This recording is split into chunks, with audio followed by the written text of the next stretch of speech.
Maine, August 10th, Bogbrook Road south to Little Bigelow Shelter. This will be a 7-night, 8-day backpacking trip in the Bigelow Mountain. I had the ideal of leaving our bikes in the woods near the parking lot on Route 7 and then biking back to our car on Bogbrook Road.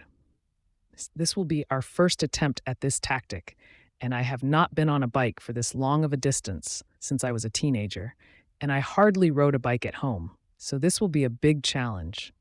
The day was sunny and cool, and we started off late, around 4 o'clock as we drove to the parking lot. When we reached the Bigelow Preserve, it suddenly got cloudy, and then it started to downpour. However, it did not last long, and the sun had come back out.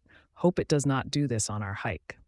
We got onto the trail, and it was very muddy. The hike was tough with the backpack on. We had not had the backpacks on since last year when we did the notch. The climb was not too bad yet. It was just that this pack is so heavy.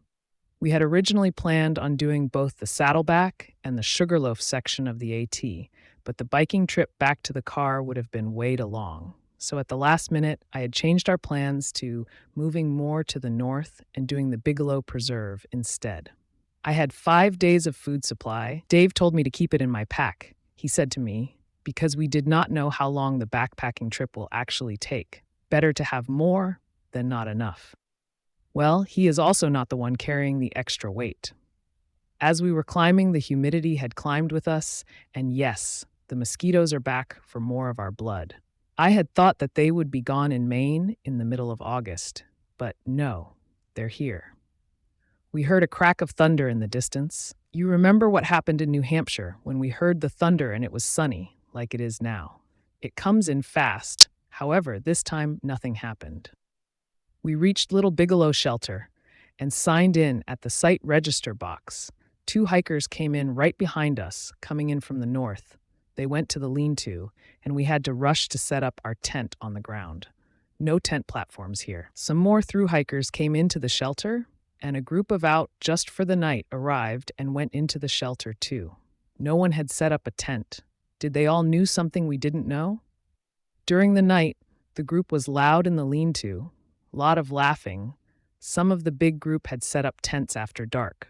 They did not bother us, and it was comforting to have them around us.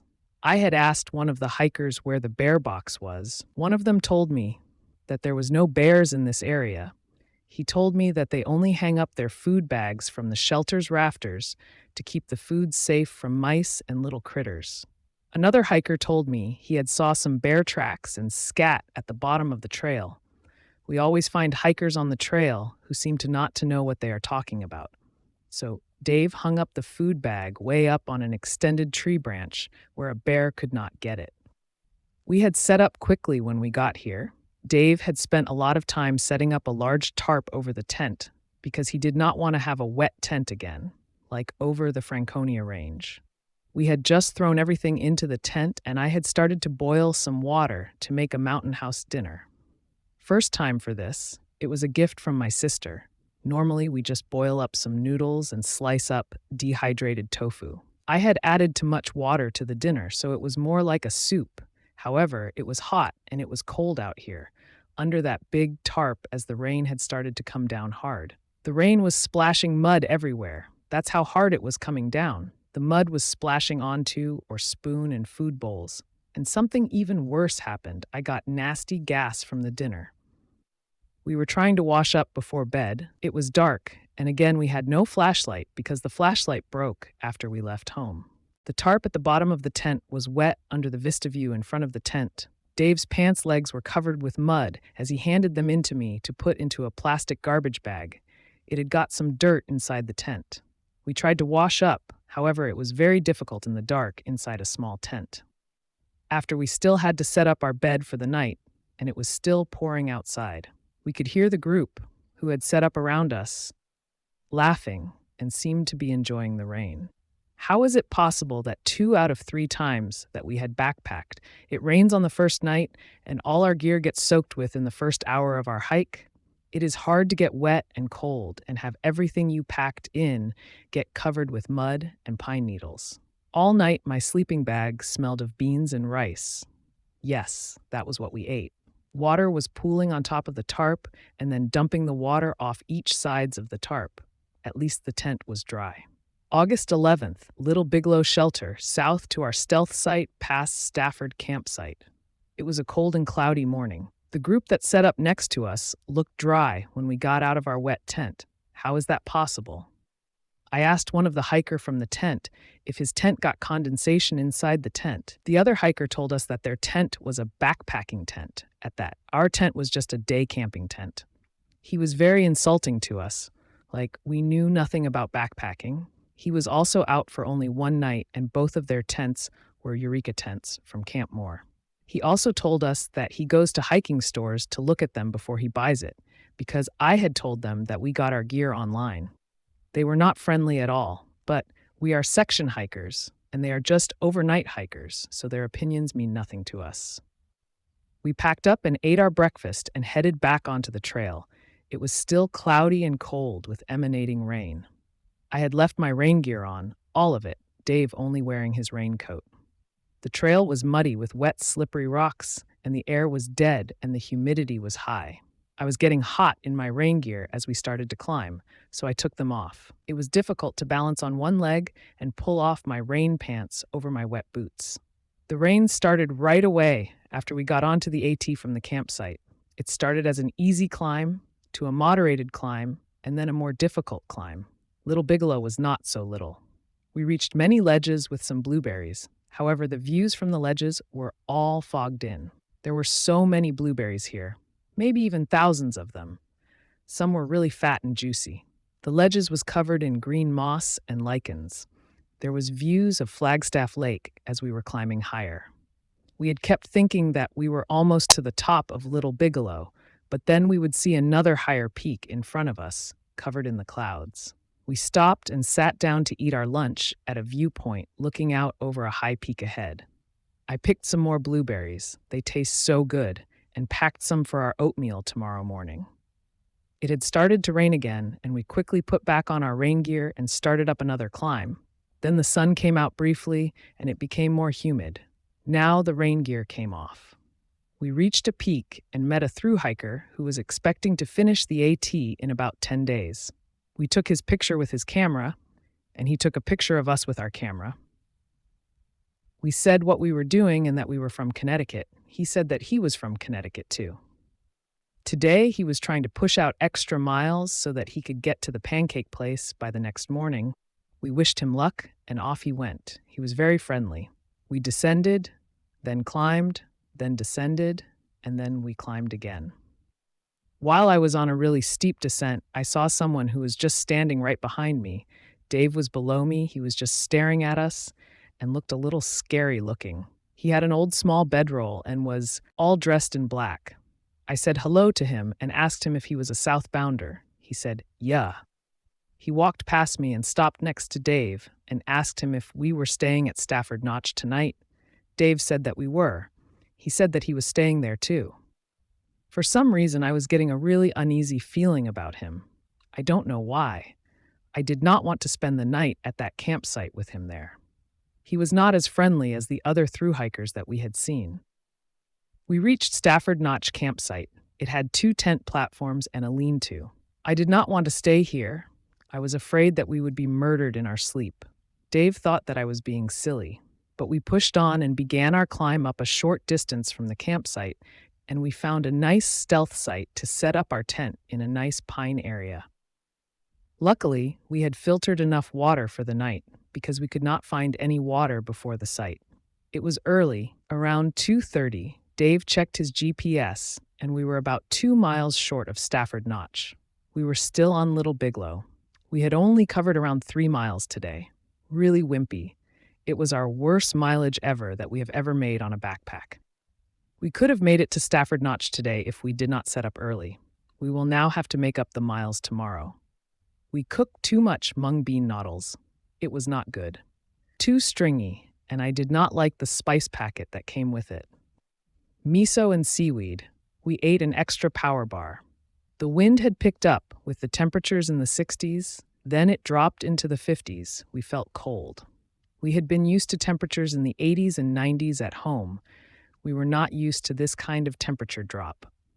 I heated up some water to wash up with, and the tent warmed up a bit. The wind was blowing up here at around 3,000 feet, and we could hear some thundering sounds, but it turned out to be airline jets flying over the mountain.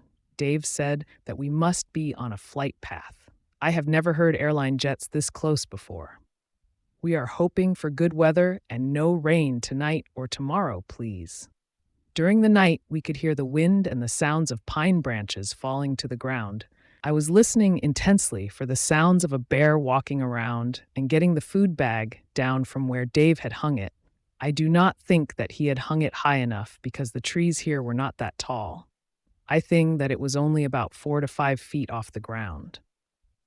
I heard sticks breaking nearby, and Dave said that it was just branches falling from the wind. I stayed awake for a long time after dark. I could hear a hiker walking on the trail. He must be night hiking with a light. Dave, of course, had no trouble falling asleep, and I stayed awake listening to his loud snoring. Maybe his snoring will scare away any bears in the area. I finally fell asleep for a little while and woke up to pee. It was pitch black outside. I have never seen it so dark in the woods before. I strained my eyes to see anything, but there was no light at all. I never seen it so dark like this. Am I blind? It is so quiet, very little wind now. I hear the sounds of breaking branches, not falling branches, and my heart is pounding with fear of a bear nearby.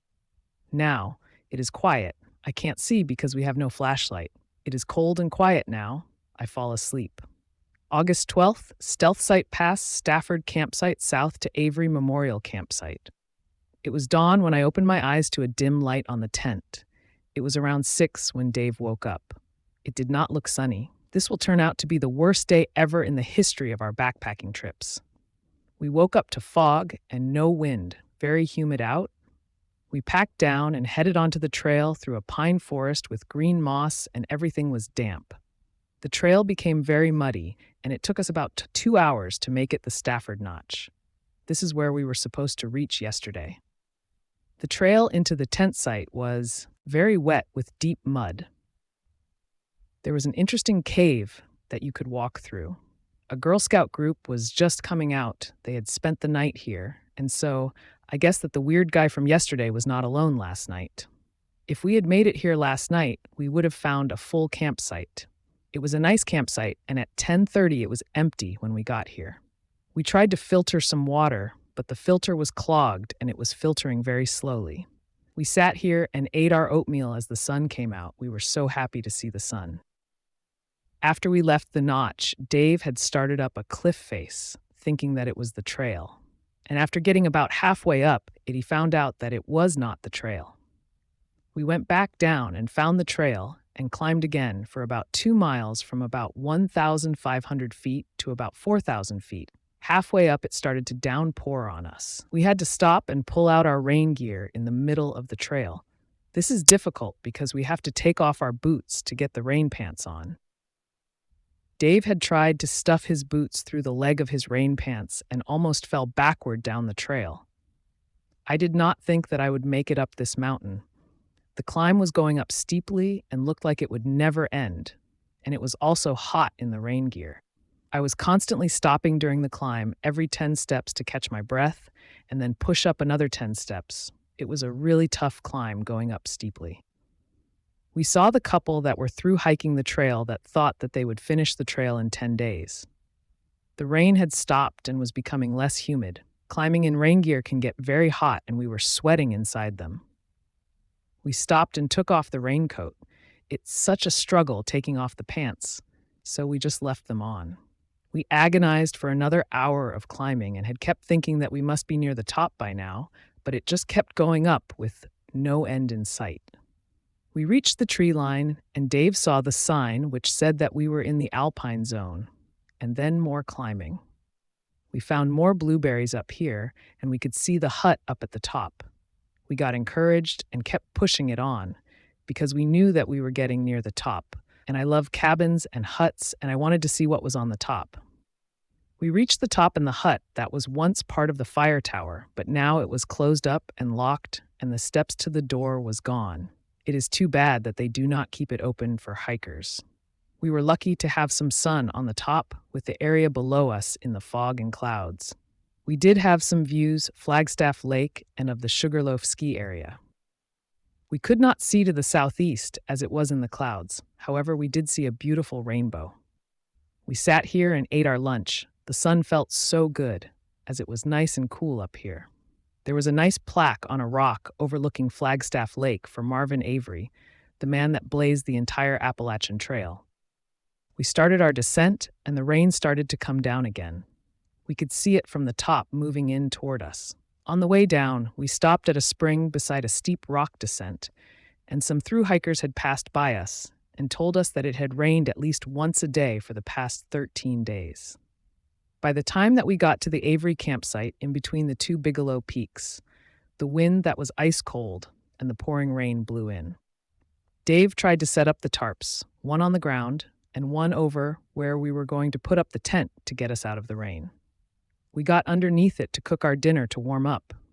I was freezing, and the ground was soaked. While moving around under the tarp, Dave had kicked the cookpot over, and all the dinner and 4 cups of water spilled onto the dry tarp that we use for ground cover under the tent. I just lost it. I started to cry and yell at him for about 45 minutes. I was shivering, and this went on for hours. I was thinking that we were going to die out here of hypothermia. Dave had tried to pick up the meal from the tarp for our dinner, but I ate very little because I was shivering so much and my teeth were chattering. I was so cold that I was not even able to do any camp chores. We got into the tent, and the bottom of the tent was wet from the rain last night. Even the sleeping pad were wet, and also all of our clothing were damp. Dave had tried to warm me up by using his body as close as he could. We have Mummy's sleeping bag, but he got his leg into my bag, and we got as close as we could. After hours, I had finally stopped shivering, and I fell asleep. August 13th, Avery Memorial Campsite, south to Horn Pond Lean-To. In the morning, the wind was blowing, it was cold, and water was dripping from the trees. I woke up, our heads were slopped downhill, so I woke with a headache, and I felt awful. It looked like it was going to rain again. It was terrible putting back on our soaked clothing. We packed up and headed out of the Avery tent site. I was unable to find the privy. We found the caretaker hut, with lots of garbage around it. It did not look like it was used anymore, and there was something that was burnt that was covered with a tarp. Later, when we reached the Horn campsite, the caretaker had told us that the lean-to at Avery was burned down on purpose. Someone had set it on fire. We started to climb up the top of West Peak in the fog. It was still cold out, and it looked that it would start raining again soon. There was no views at the top, a shame because it would have been beautiful up here. It was very quiet up here. Some of drops down from here looked really fearsome. However, we could only see fog below. We descended into a green forest. There was lots of pine trees and moss on the ground. The sun had peeked out just as we descended the peak. We met some more thru-hikers toward us, and we told them that they would have great view at the top. The forest now was pretty with the sun shining through the trees and onto the green moss and mushrooms along the trail. We saw so many kinds of different colors mushrooms on this trip. The trail was very, very muddy with pools of water on the trail. Another thru-hiker told us that it was the second wettest season ever in Maine. We were so thankful that right now the sun was out and that I saw a rabbit hopping around in the forest. He was a very large brown rabbit. The climb up the Horn was very steep, but surprisingly it had great views on the way up. When we reached the top, we could see Sugarloaf and the Horn Pond below. We could see behind us the Bigelow Peaks, now in the clear. We could even see the Fire Tower Cabin in Avery Peak. We stopped here and dried out our gear. It was the best day of the trip, and the sun felt warm. It felt great to be dry again. Several thru-hikers passed by us while our gear was spread out all over the place, drying. 4 hikers had stayed last night at Avery campsite. My bad night. I hope that they did not hear me crying. They had seemed fine with the weather on. Of them said that he even enjoyed last night. Wimps we are. They were very friendly and were section hiking a large piece of the AT here. They told us that Kennebec Ferry was not running for a couple of days due to high water. They had to miss a 4-mile section and would have to go back another time to do that piece. They also said that the Carry Pond section of the AT was so flooded that they could not hike the trail and had use a canoe that was there to get their gear to the other side. Then they swam back naked after returning the canoe back. We shared the top with them for a while. It was a nice, sunny, and warm day. We took pictures of them with their camera, and they used our camera to take a picture of us with the Bigelow behind us. We were craving a cheese spread and pepperoni that the hikes were eating. They had some really nice trail lunch. It always surprised me how you carve food that you cannot eat on the trail, like Mexican pizza and Kentucky fried chicken, even though we would never eat this at home. We descended down to the Horn campsite and arrived early, around 3 o'clock. We were the first hikers here, and it was a beautiful area and clean with a nice lean-to and some tent sites. We found a nice site with great views of the Horn from our site. The caretaker was a young woman who came over to us when we arrived. She showed us around campsite and was very strict about packing out everything, keeping our area clean, and removing any food pieces from the wash pit. She showed us the composting privy. There were 2 of them side by side, and they were very clean. The MATC, Maine Appalachian Trail Club, were on top of everything here. We always pack out everything and leave the site the way we found it. However, we do brush our teeth outside our tent. You are not supposed to. We use baking soda that is not bad for the environment. We are running out of supplies, toilet paper, and food. So we will need to ration our remaining supplies as we still have 1 more day of hiking. No lunch for tomorrow. The weather for our last night is going to be great, and today had turned out to be a beautiful day, my favorite day of this trip. Horns Pond was beautiful. We have never had such great views at a campsite on this trip. There are more flowers here than on any other section of this hike. Calico asters, some purple flowers, some white flowers, goldenrods, and water lilies in the pond. The caretaker told us about the old fire tower on top of Bigelow, and that no caretaker ever stayed at Avery Lean-To, as it smelled awful and was always infested with mice. She told us that there was a lot of artifacts in this area from the early years, and that they were over 50 years old.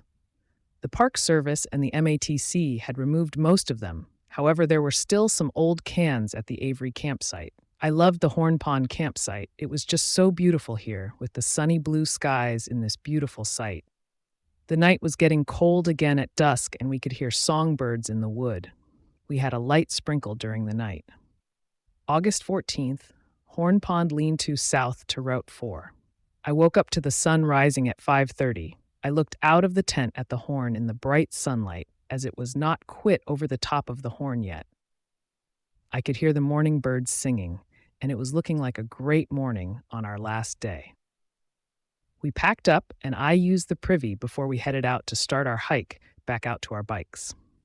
The trail started off with a climb to a ridgeline above the campsite, and we had great views of the campsite below and of Horns Pond. However, still no moose sightings. We did a steep and rocky descent and passed through some nice green moss area. We saw 2 young men out for a day hike. We found an energy bar wrapper shortly after passing them and picked it up. We stopped at the Cranberry Stream campsite and went to the spring to filter some water. There was a nice bench next to the stream. A grumpy backpacker walked past us after we got the water. I said hello to him, and he did not even bother to look at us and looked pissed off that I said something to him. Dave told him where the water source was, and he did not even look at him, just huff and puffed past us into the campsite. I did not know if he was heading north or south or a south, or if he was a section hiker or a through hiker. He was one of the rudest hiker that we had ever seen on the AT. It looked like a thunderstorm was moving in. The section hikers that we had met before the Horn was just leaving the campsite, and it was already around noon. They said that they were being picked up at Route 4 and were calling for their ride. They were a nice group consisting of 3 men and a teenage boy. One of the men said, thunderclouds are forming. We had planned to camp where we had hid the bikes, so that would have a fresh start early in the morning on our bike ride back to our car. The mosquitoes were active. Today, as we reached the hardwoods at the lower elevation, the air was also hot and humid now. We reached Route 4 and looked around for a nice area to set up our tent. Dave found an area that he thought looked like a good spot for the tent. This area was right next to Route 4 on a pull-off area with a lot of traffic driving by. The area did not look good and the ground was slanted. There was trash around in the woods near the pull-off area. It was only 2:30 and I did not want to camp here. Dave was not happy about this as we went out to the bikes. We were both happy to see the bikes and they were not touched and looked okay. We had also hid some food in a day pack that was hidden in the woods and it also was not disturbed. We sat here and ate our lunch. Dave had a can of Campbell's SpaghettiOs and I had a can of Amy's chili. I was so hungry that I ate my chili right out of the can cold. It was so good. David tried to heat his food up on the Esbit stove. However, it was taking too long, so he ate it cold. We had decided to bike back to the car now. We hid my backpack in the woods, so I took the day pack and Dave took his backpack, and we got onto our bikes and headed to our car. It was hard and my legs felt like spaghetti noodles, but thankfully a lot of the ride was a coast down the hill into the town of Carabasset. Trucks were flying past us, and some went by really close to us, which made it feel really scary. We finally reached Long Falls Dam Road, which started on a paved road and then turned to dirt as we got closer to the Bigelow Preserve.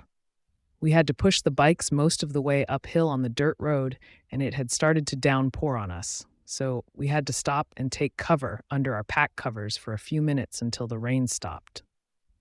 We did not put on our rain gear because it was just too hot and muggy out. The day pack was open as we were bouncing down the hill, and my glasses fell out. A car was driving past us and stopped and asked us if we had lost a pair of glasses. It is really amazing when someone does something like this. I was so thankful. It is not often that we meet people like this.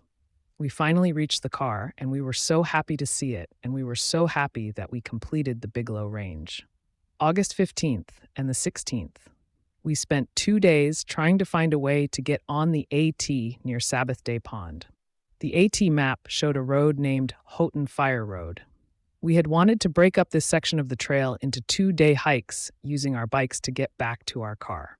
This road was hard to find because there were tons of logging roads in this area and there were no names. We tried several different roads off of Crosstown Road in the town of Rangeley off of Route 17. Some of the roads ended in a gravel bank. We reached a road that the GPS indicated that we were 1 mile from Sabbath Day Pond lean-to. This road became impassable, so we used the bikes to ride the road.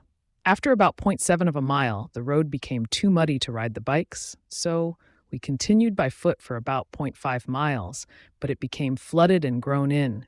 We tried to continue bushwhacking through the woods with the GPS, but it was too thick and we could not get any further. We returned to the car. We saw a moose on the road from the car on the dirt road. We stayed the night at Rangeley Lake State Park Campground with the big tent and dried all our backpacking gear. The next morning, we headed back out to the dirt roads, and we saw another moose on the dirt road. This one was bigger.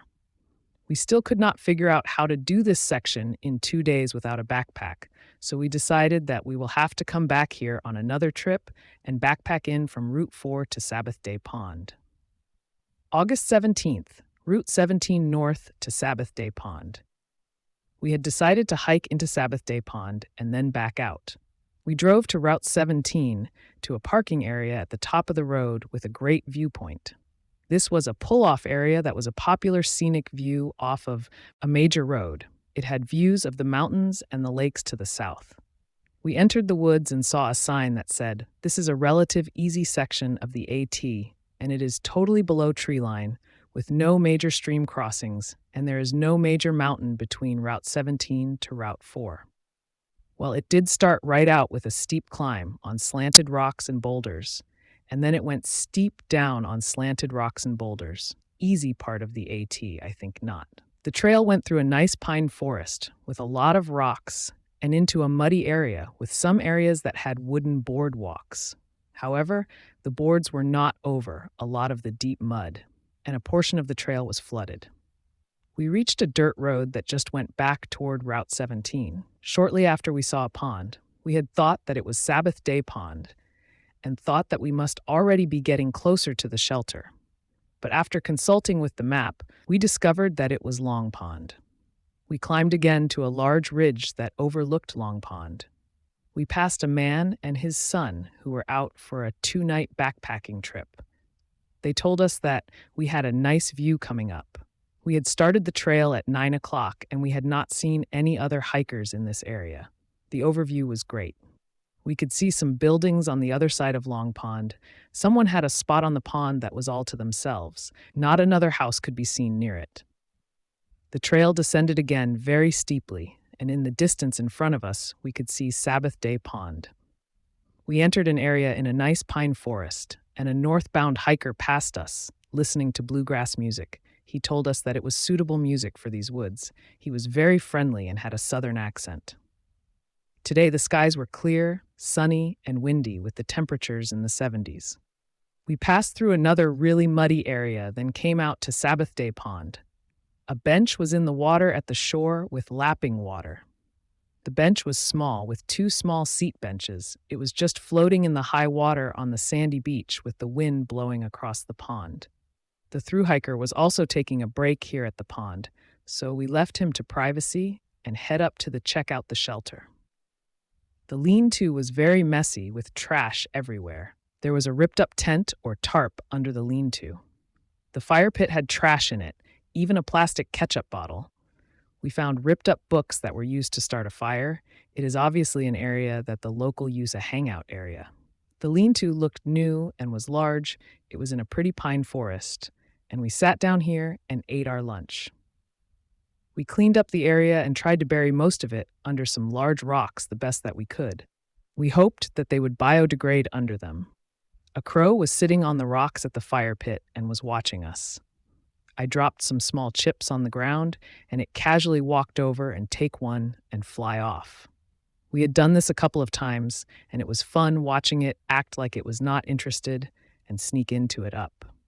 We headed back to the car. It was 3.8 miles in and out, so it was a full day of hiking, and however it seemed to go by fast.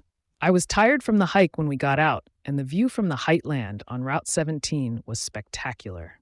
We had seen a garter snake, a small green frog, a yellow bird, and of course the crow. We heard loons, the first ones that we had ever heard. The high points of this day was making it to the lean-to. The low points, the mud.